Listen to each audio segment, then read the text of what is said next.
बाबा की परम कृपा से आज हम अध्याय 3 का प्रारंभ करते हैं।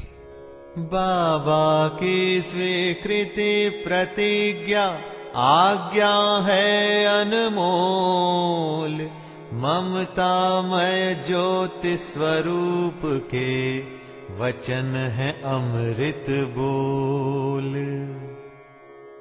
इस अध्याय में श्री साईं बाबा की स्वीकृति, आज्ञा और प्रतिज्ञा, भक्तों को कार्य समर्पण, बाबा की लीलाएं ज्योति स्तंभ स्वरूप, मातृ प्रेम, रोहिला की कथा और उनके मधुर अमृतोपदेश का हम श्रवण करेंगे।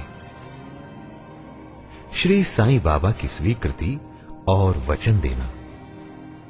जैसा कि गत अध्याय में वर्णन किया जा चुका है, बाबा ने सच्चरित्र लिखने की अनुमति देते हुए कहा कि सच्चरित्र लेखन के लिए मेरी पूर्ण अनुमति है।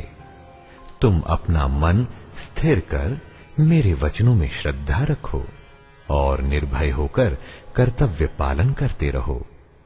यदि मेरी लीलाएं लिखी गईं तो अविद्या का नाश होगा तथा ध्यान व भक्ति पूर्वक श्रवण करने से दैहिक बुद्धि नष्ट होकर भक्ति और प्रेम की तीव्र लहर प्रवाहित होगी और जो इन लीलाओं की अधिक गहराई तक खोज करेगा उसे ज्ञान रूपी अमूल्य रत्न की प्राप्ति हो जाएगी। इन वचनों को सुनकर हेमाड़ पंत को अति हर्ष हुआ और वे निर्भय हो गए। उन्हें दृढ़ विश्वास हो गया कि अब कार्य अवश्य ही सफल होगा। बाबा ने श्यामा की ओर दृष्टिपात कर कहा, जो प्रेम पूर्वक मेरा नाम स्मरण करेगा, मैं उसकी समस्त इच्छाएं पूर्ण कर दूंगा। उसकी भक्ति में उत्तरोत्तर वृद्धि होगी। जो मेरे चरित्र और कृत्यों का श्रद्धा पूर्वक गायन करेगा, उसकी मैं हर प्रकार से सदैव सहायता करूंगा। जो भक्तगण हृदय और प्राणों से मुझे चाहते हैं, उन्हें मेरी कथाएं श्रवण कर स्वभावतः प्रसन्नता होगी। विश्वास रखो कि जो कोई मेरी लीलाओं का कीर्तन करेगा, उसे परमानंद और चिर संतोष की उपलब्धि हो जाएगी। ये मेरा वैशिष्ट्य है कि जो कोई अनन्य भाव से मेरी शरण आता है और जो श्रद्धा पूर्वक मेरा पूजन, निरंतर स्मरण और मेरा ही ध्यान किया करता है, उसको मैं मुक्ति प्रदान कर देता हूं। जो नित्य प्रति मेरा नाम स्मरण और पूजन कर मेरी कथाओं और लीलाओं का प्रेम पूर्वक मनन करते हैं, ऐसे भक्तों में सांसारिक वासनाएं और अज्ञान रूपी प्रवृत्तियां कैसे ठहर सकती हैं। मैं उन्हें मृत्यु के मुख से बचा लेता हूं। मेरी कथाएं श्रवण करने से मुक्ति हो जाएगी। अतः मेरी कथाओं को श्रद्धा पूर्वक सुनो, मनन करो। सुख और संतोष प्राप्ति का सरल मार्ग ही यही है। इससे श्रोताओं के चित्त को शांति प्राप्त होगी और जब ध्यान प्रगाढ़ और विश्वास दृढ़ हो जाएगा, तब अखंड चैतन्य घन से अभिन्नता प्राप्त हो जाएगी। केवल साईं साईं के उच्चारण मात्र से ही उनके समस्त पाप नष्ट हो जाएंगे।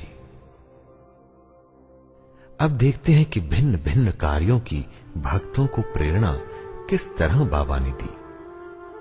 भगवान अपने किसी भक्त को मंदिर, मठ, किसी को नदी के तीर पर घाट बनवाने, किसी को तीर्थ पर्यटन करने और किसी को भगवत कीर्तन करने एवं भिन्न भिन्न कार्य करने की प्रेरणा देते हैं, परंतु उन्होंने मुझे साईं सच्चरित्र लेखन की प्रेरणा की, किसी भी विद्या का पूर्ण ज्ञान न होने के कारण मैं इस कार्य के लिए सर्वथा अयोग्य था।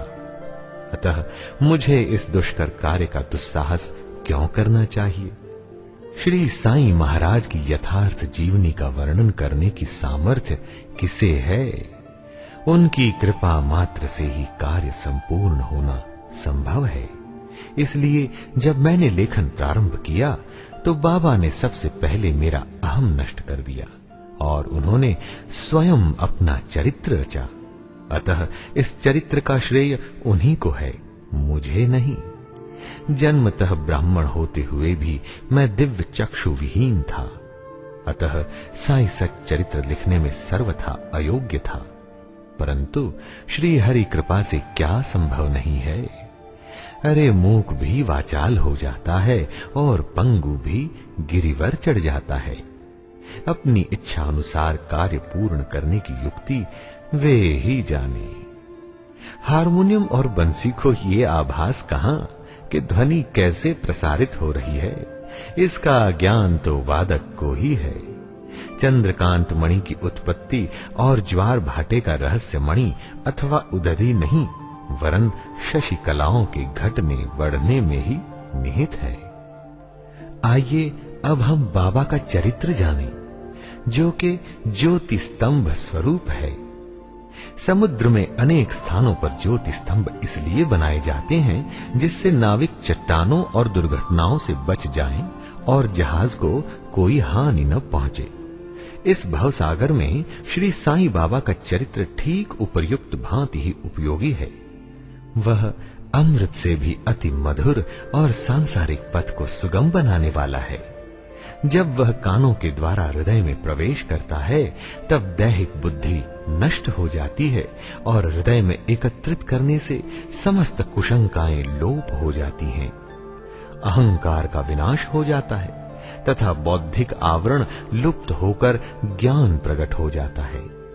बाबा के विशुद्ध कीर्ति का वर्णन निष्ठा पूर्वक श्रवण करने से भक्तों के पाप नष्ट होंगे। अतः यह मोक्ष प्राप्ति का भी सरल साधन है। सत्य युग में शम तथा दम, त्रेता में त्याग, द्वापर में पूजन और कलयुग में भगवत कीर्तन ही मोक्ष का साधन है।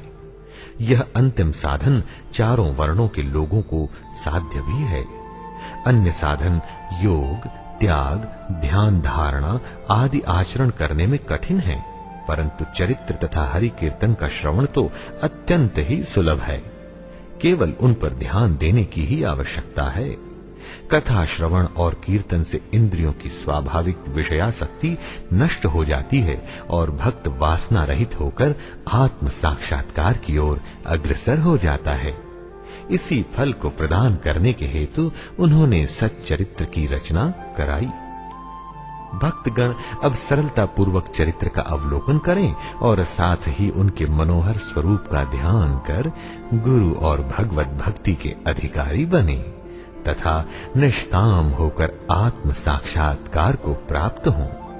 साईं सच्चरित्र का सफलता पूर्वक संपूर्ण होना ये साईं महिमा ही समझें। हमें तो केवल एक निमित्त मात्र ही बनाया गया है। आइए अब हम मातृ प्रेम के बारे में जानें।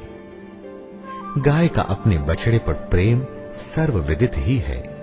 उसके स्तन सदैव दुग्ध से पूर्ण रहते हैं और जब भूखा बछड़ा स्तन की ओर दौड़कर आता है तो दुग्ध की धारा स्वतः प्रवाहित होने लगती है। उसी प्रकार माता भी अपने बच्चे की आवश्यकता का पहले से ही ध्यान रखती है और ठीक समय पर स्तनपान कराती है। वह बालक का श्रृंगार उत्तम ढंग से करती है, परंतु बालक को इसका कोई भान ही नहीं होता। बालक के सुंदर श्रृंगार आदि को देखकर माता के हर्ष का पारावार नहीं रहता। माता का प्रेम विचित्र, असाधारण और निस्वार्थ है, जिसकी कोई उपमा नहीं है। ठीक इसी प्रकार सद्गुरु का प्रेम अपने शिष्य पर होता है। ऐसा ही प्रेम बाबा का मुझ पर था। उदाहरणार्थ वह निम्न प्रकार था। सन 1916 में मैंने नौकरी से अवकाश ग्रहण किया। जो पेंशन मुझे मिलती थी वो मेरे कुटुंब के